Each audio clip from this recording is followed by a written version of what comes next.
What's up, world? I'm Cameron McKinney, and this is Pop Culture Spotlight, a podcast about the career of actor Dev Patel and the movies The Many Saints of Newark and The Guilty. First, let's talk about the career of actor Dev Patel. Patel began his career on the hit British series Skins alongside future movie stars Nicholas Hoult and Daniel Kaluuya. Then his first film role was in Danny Boyle's Slumdog Millionaire, which went on to win the Best Picture at the Oscars. I think this is a wonderful film. I didn't know what to expect. Nobody talks about this movie. I think it has become super underrated. I think there is a stigma when you win an Oscar because a lot of the times the Oscars get it wrong and they give the Best Picture to movies like Green Book that aren't the best movie that year. But I think in this case, the Oscars got it right. I loved Slumdog Millionaire. I loved Dev Patel in the movie. He then went on to star in the Best Exotic Marigold Hotel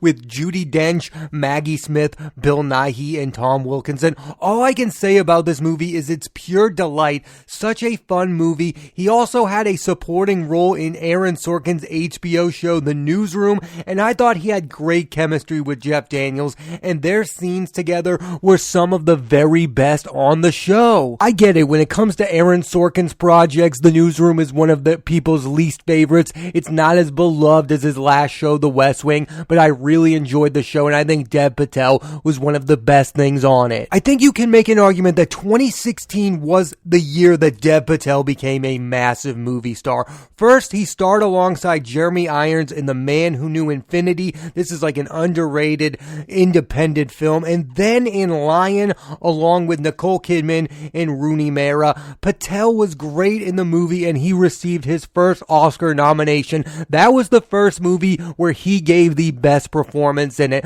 Like, I love Slumdog Millionaire, but it's not like he's carrying that film. I love The Best Exotic Marigold Hotel, but it's not like he's carrying that film. There are other movie stars. Lion was the first movie where you're like, oh wow, he is the best thing in this movie. Nicole Kidman's really good in that movie. Rooney Mara is really good in that movie, but the best part of that movie is Dev Patel. In the years since, Patel has become one of the most reliable leading men in the classic way that all leading men do. Patel gets you to root for his character in both The Personal History of David Copperfield with Tilda Swinton and Hugh Laurie, and in The Green Knight with Alicia Vikander. His character in both films go through a coming-of-age-like journey, and his charisma and charm makes you want to go on these journeys with him in those films. When I see Dev Patel on screen, I immediately root for him the same way that whenever Kevin Costner shows up in a movie, I'm with Kevin Costner no matter what kind of character he is playing. That's the effect that Dev Patel has. It's the same thing with Will Smith. No matter if Will Smith's playing the good guy, the bad guy, or whatever, you are rooting for Will Smith, and Dev Patel has that same effect. That is what I like to call the movie star leading man effect. My favorite Dev Patel performance comes in David Lowery's The Green Knight. It's the movie he carries the most. Yes, Alicia Vikander is brilliant in the movie, but it's Patel's movie, and other than Nicolas Cage and Pig, it's my favorite performance of the year so far, and it would be a crime if Patel was not nominated for an Oscar for his performance. What I love about this movie is it's playing against that idea that all you want to do is root for Patel. It's kind of making him an unlikable figure, but Dev Patel, the movie star, shines in this movie. I could not recommend this movie anymore. I think it shows that Dev Patel is one of the best actors working today. I mean, he's so early in his career and Dev Patel is already starring in a movie that plays against his own likability. I find that fascinating. A lot of Hollywood leading men only play characters that make them feel heroic. That is not what Dev Patel is doing in The Green Knight, and that's what makes it one of the best performances of 2021. The most underrated performance of his career was in Armando Iannucci's The Personal History of David Copperfield. It's a film that not enough people have seen, and I think Patel should have gotten more recognition for his performance. I especially love his scenes with Hugh Laurie. Patel's next film is Monkey Man, which he will not only star in, but also make his directorial debut. Something I find really interesting about Dev Patel is a lot of people want Dev Patel to be the next James Bond. And I find this idea to be completely ridiculous. I don't think that's the way his career should go. He should continue to make interesting films with great filmmakers like Danny Boyle, Armando Iannucci, and David Lowery. He was in some blockbusters early on in his career. Remember Avatar and Chappie? Those things did not work out for him. He should continue on the path that he's in. I don't want to see him in a Marvel movie. I don't want to see him in a Bond movie. I want Dev Patel to continue to do interesting and fascinating work. I don't care how many people see it. I want him to continue to do the things that he's doing. Also, they never picked established movie stars to play James Bond. Sean Connery was not super well known when he was picked to play Bond, and Daniel Craig had only been in really The Road to Perdition and Layer Cake. He was on the cusp of movie stardom. Dev Patel is not going to be the next James Bond, and neither is Tom Hardy. They're not going to pick a super well-known actor. They're going to pick somebody on the cusp of movie stardom because that's what they've done in the past. Here's a list of Dev Patel performances I highly recommend you check out. Skins, Slumdog Millionaire, The Best Exotic Marigold Hotel, The Newsroom, The Man Who Knew Infinity, Lion, The Personal History of David Copperfield, and The Green Knight. Let's switch gears and talk about The Many Saints of Newark. Here's a quick synopsis. This Sopranos prequel tells the story of Dickie Mozzolanti and his relationship with a young Tony Soprano. Everyone is talking about this movie because everyone was super invested in the hit HBO series The Sopranos. So let's talk about this film. The most talked about aspect of this movie is that it stars Michael Gandolfini as the teenage Tony Soprano, the son of the late great James Gandolfini, who played Tony on The Sopranos and was one of the most iconic television characters of all time. I liked Michael as a young Tony, but he wasn't nearly in the movie as much as I thought he was going to be. I think the movie could have used some more of him. Gandolfini's next projects include The Gray Man with Ryan Gosling and Chris Evans, directed by the Russo brothers. He was in their last film, Cherry, and Disappointment Boulevard with Joaquin Phoenix, directed by Ari Aster. So there are a lot of people who think Michael Gandolfini is not a big-time actor. He's just playing this character because his father played this character. Well, guess what? This guy is going to continue his movie career, and he might become a bigger name than you think. Really, the lead of this movie is Alessandro Nivola, who plays Dickie Mozzolanti, the father of Christopher, who throughout the series worked for Tony. Nivola as Dickie is great, and this is a guy who's done some really good work on movies like Face Off, A Most Violent Year, and The Art of Self-Defense. Nivola's next projects include the movies White Noise with Adam Driver and Greta Gerwig, directed by Noah Baumbach, and the next David O. Russell movie with Christian Bale, Margot Robbie, and John David Washington. The rest of the cast of The Many Saints of Newark include Ray Liotta from Goodfellas and Copland, Corey Stoll from Ant-Man and First Man, Leslie Odom Jr. from One Night in Miami and Hamilton, Vera Farmiga from The Departed and Up in the Air, John Bernthal from The Punisher and Ford v Ferrari, Billy Magnuson from Into the Woods and Game Night, and John Magaro from The Big Short and First Cow. And the standout from this group for me is Corey Stoll, who is playing Tony's uncle Jr., who was a great character on the show, and Stoll brings that same essence. Stoll will next appear in Steven Spielberg's remake of West Side Story. John Bernthal will be in King Richard with Will Smith. Billy Magnuson will next have roles in the latest Bond film, No Time to Die, with Daniel Craig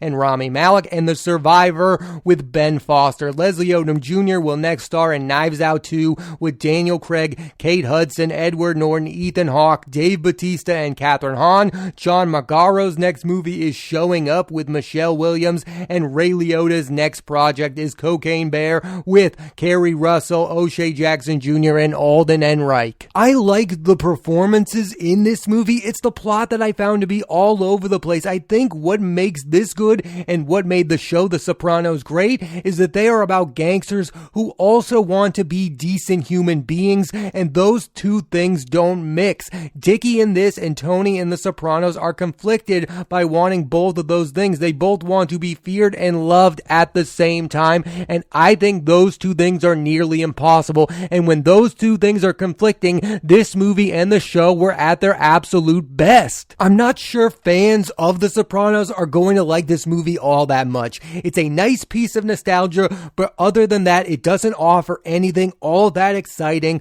Like I said, the performances are good, but the movie is missing a madman that the TV show had in Christopher. The movie was too neat, while the show was messy and exciting. This movie, The Many Saints of Newark, and The Sopranos were about the mob, so here are my 5 favorite films about the mob. Number 1, Goodfellas. Goodfellas is the gold standard. Joe Pesci alone makes this movie number 1. Liotta and De Niro are also fantastic. Who doesn't love Goodfellas? Scorsese's never been better. Number 2, Miller's Crossing. This is one of the best Coen Brothers films and features great moments from Gabriel Byrne and Albert Finney. It also has the first great performance given by John Turturro. There's no other Coen film like it. Number 3, Road to Perdition. Probably the most underrated film on this list. Features an all-time great Tom Hanks performance along with Paul Newman, Jude Law, and Stanley Tucci. Sam Mendes, this was his second movie. I love Road to Perdition. Number 4, Get Shorty. This film has my all-time favorite John Travolta performances and also stars Gene Hackman, Delroy Lindo, and the already mentioned James Gandolfini, Rene Russo, and Danny DeVito. I love Get Shorty. If you have not seen this movie, I recommend it highly. And number 5, Carlito's Way. Al Pacino gives one of his best performances in this film, along with Sean Penn, who has never played a character like this again. I absolutely love Sean Penn in this movie. So there you have it, my 5 favorite movies about the mob. Again, Goodfellas, Miller's Crossing, Road to Perdition, Get Shorty, and Carlito's Way. Check out those movies and check out The Many Saints of Newark. Let's switch gears one final time and talk about the movie The Guilty. Here's a quick synopsis. Joe Baylor is a police detective who is demoted to 911 operator and desperately tries to save a caller who he believes has been abducted while also dealing with his own personal trauma. The number one reason I checked this movie out is because of the star of the film, Jake Gyllenhaal. And Gyllenhaal the last few years has given great supporting performances in Okja, The Sister Brothers, and Spider-Man Far From Home. And with The Guilty, he returns as a leading man, and I think this is his best leading performance since Nightcrawler. It's also the second time he's played a cop, the first being in End of Watch with Michael Pena, which is one of the most underrated films of the 2010s. Gyllenhaal is by far one of the best actors without an Oscar. He's only been nominated once, and that was for Brokeback Mountain all the way back in 2005. In my mind, he should have won for Nightcrawler and should have been nominated for Wildlife. Probably won't be nominated for The Guilty, but it's one of the best performances of the year. I find Jake Gyllenhaal's status as a movie star to be fascinating, especially since 2014's Nightcrawler. He's been arguably the most consistent actor working today, yet we don't talk about him the way we talk about Brad Pitt. We don't talk about him the way we talk about Leonardo DiCaprio. We don't talk about him the way we talk about Adam Driver, yet I think he's as consistent, if not more consistent, than all 3 of those other names. Why is Jake Gyllenhaal not a bigger movie star? And I think there's a lot of reasons for that. I think one of the reasons he's not is because he works all the time. I mean, when a Leonardo DiCaprio movie comes out, we are all like, wow, this guy has not acted in 5 years. I need to see this movie immediately.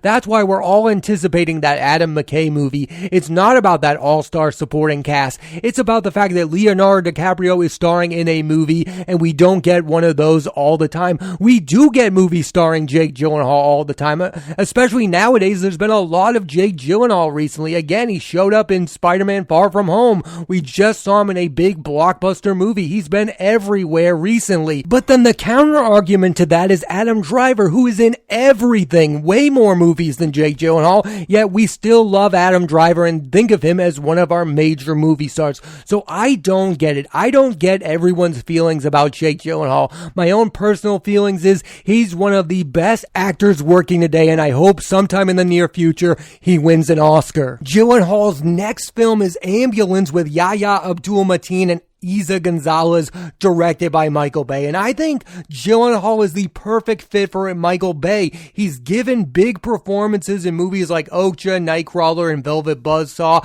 Gyllenhaal likes to be over the top, and so does Michael Bay. Sign me up for that movie immediately. I am one of those people who love Michael Bay. I love the Bad Boys films. I love Armageddon. I love The Rock. I'm one of those people. When Michael Bay makes a movie, I need to to see it immediately, and then add Jake Gyllenhaal to the mix. I mean, look at the movie stars that Michael Bay has gotten some really good performances from. He's gotten really good performances from Mark Wahlberg. He's gotten really good performances from Nicolas Cage, Ben Affleck, Will Smith. Add Jake Gyllenhaal to the mix? Yeah, absolutely, sign me up for the ambulance. The Guilty features the voices of some very big, well-known actors: Ethan Hawke from Training Day, Riley Keough from Zola, Paul Dano from There Will Be Blood, and Peter Sarsgaard from Garden State. The director of this film is Antione Fuqua, who is an underrated filmmaker. He made Training Day with Denzel Washington and Ethan Hawke, Brooklyn's Finest with Hawke, Richard Gere, Don Cheadle, and Wesley Snipes, The Magnificent Seven again with Denzel and Hawke, and Chris Pratt, Vincent D'Onofrio, and Peter Sarsgaard. The Guilty is the second film he's made during this year. The first one was Infinite, starring Mark Wahlberg, which was much maligned, but The Guilty is a really good film. It's tough to make an entertaining film about a guy who's alone in a room on a phone, but that's what he did here. He previously worked with Gyllenhaal on the film Southpaw, and his next film, Emancipation, stars Will Smith and Ben Foster. I really like Antione Fuqua as a filmmaker. I watched Brooklyn's Finest. This is one of the craziest films ever. This film stars Ethan Hawke, Richard Gere, Wesley Snipes, and Don Cheadle, and it is a wild and crazy ride. It is just all fun. He loves to get over-the-top performances. That's what Training Day is. Yes, we all love Denzel Washington in Training Day, but it is a bit over the top. Ethan Hawke is the voice of reason in that movie. That's why that movie works so well. Brooklyn's Finest is like Training Day if there was no Ethan Hawke-like character in that movie. I mean, sometimes his movies can go so over the top. But man, does Fuqua know how to get a great movie star performance. He got one from Denzel in Training Day. I mean, Denzel walked home with an Oscar because of that movie. He got a great performance from Ethan Hawke in Brooklyn's Finest. I love Richard Gere in that movie. I love Wesley Snipes in that movie. Don Cheadle is incredible in that movie. And in this film, The Guilty, he gets an all-time great performance by Jake Gyllenhaal. The man knows how to get great performances from his movie stars. I think the most fascinating thing about The Guilty is it's basically a one-man show. Jake Gyllenhaal is the only major star on screen, so it got me thinking, what are some of the other movies with one central character like this? And here are the ones that I came up with. I think the most famous example of this is Castaway. Castaway is an over 2.5 hour film that stars really only Tom Hanks alone on an island. Tom Hanks was famously nominated for an Oscar for this movie. When I think of a movie that's a one-man show, I definitely think of the movie Castaway. It's not one of my favorite Tom Hanks movies, but I think people really love this film, and it shows how great of an actor Tom Hanks is that he can carry the screen for so much time. I mean, Gyllenhaal does it in The Guilty, but The Guilty is only 90 minutes long. Tom Hanks is carrying an over 2.5 hour film in Castaway. It's a pretty impressive feat. Another example is 127 Hours. This film was directed by Danny Boyle. It stars James Franco, and really the only person on screen is James Franco. I remember seeing this movie in the moment and thinking it was incredible. I think it's one of Franco's better performances on film. You also have Moon, where Sam Rockwell plays not one but two characters. Sam Rockwell dominates that movie. We all talk about Free Billboards Outside of Ebbing, Missouri, how that's Sam Rockwell's best performance. There have been other great Sam Rockwell performances, and Moon is atop of that list. It's one of the all-time great performances given by Rockwell. It's him alone in space with himself. It's an incredible movie. I highly recommend it. And then you have what I feel like is the closest example to The Guilty. It's Locke with Tom Hardy. The movie Locke is Tom Hardy alone in a car for 90 minutes talking to famous voices like Tom Holland. It is the closest example to The Guilty. You are spending 90 minutes alone with Tom Hardy, and he is able to pull that off because he is a major movie star. And the same goes with Jake Gyllenhaal in this movie. He is able to pull this off because he is Jake Gyllenhaal. I think when we watch these type of films, we don't appreciate how hard it is to make you want to spend time alone with one actor. A lot of movies nowadays now have massive all-star cast to get you to go to the movie. It is super hard to sell you on one major movie star being the the face of a movie. But I think The Guilty pulls it off brilliantly. Locke pulls it off brilliantly because Jake Gyllenhaal and Tom Hardy are two of the biggest movie stars on planet Earth. And there are only a few actors that can do that, but Jake Gyllenhaal is one of those few, and he does it brilliantly in The Guilty. I highly recommend you check out the film, The Guilty. Thanks for listening to this edition of Pop Culture Spotlight. I'm Cameron McKinney, and there'll be a new episode of the podcast every Thursday on Apple Podcasts and Spotify. And this week I put the spotlight on the career of actor Dev Patel and the movies The Many Saints of Newark and The Guilty. Next week I'm putting the spotlight on the career of actress Anne Hathaway in the Marvel film Black Widow, starring Scarlett Johansson and Florence Pugh. So tune into that and please rate, review, and subscribe.